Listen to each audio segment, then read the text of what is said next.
take in miles of the observable universe, and we were to say it was at least 14 gigaparsecs, essentially what we're saying is that the observable universe at 14 gigaparsecs is essentially 268, 363, 2, and then 17 zeros after that. Essentially what would happen is, what would happen if we took the Earth, which was on average to be like 7,919.5 miles, and that's just the diameter of one Earth. So how many Earths could you essentially fit into that size of the observable universe? And the idea, well, the number I got was 33, and then, you know, the comma, and then it was like 894, and then comma 942, and then comma, and then 15 zeros after that.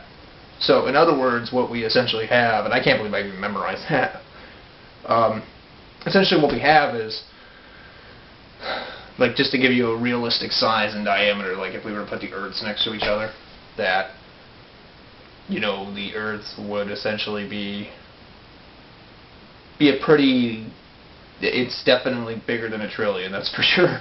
But it's like, you look at some of these numbers and it's like, you know, that's another way of looking at how big the observable universe is, and just a straight line, and then you have like the whole, you know, the whole circumference. If you wanted to draw like a big circle that connects from one side to the next. And I mean, the observable universe, that's just what we know of so far.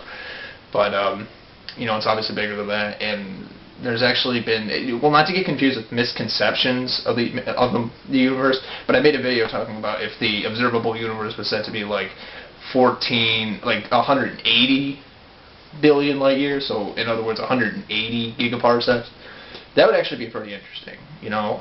So you would take 114. So if we were to take 14 or divide 180 by 14, essentially it'd be like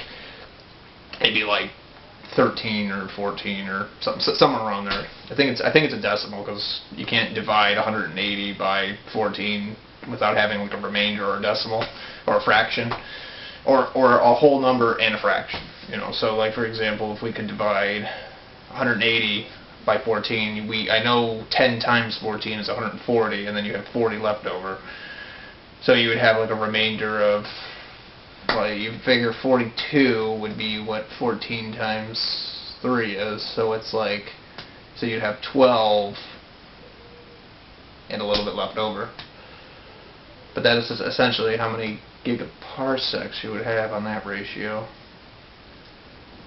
or how much bigger the universe would be if we were to take that and multiply 14.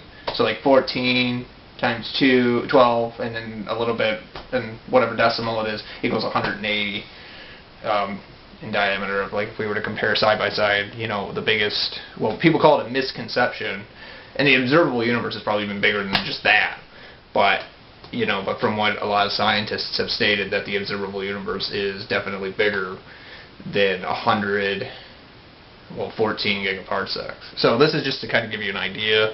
If it wasn't already big enough, this is just to keep you thinking. So just letting you know.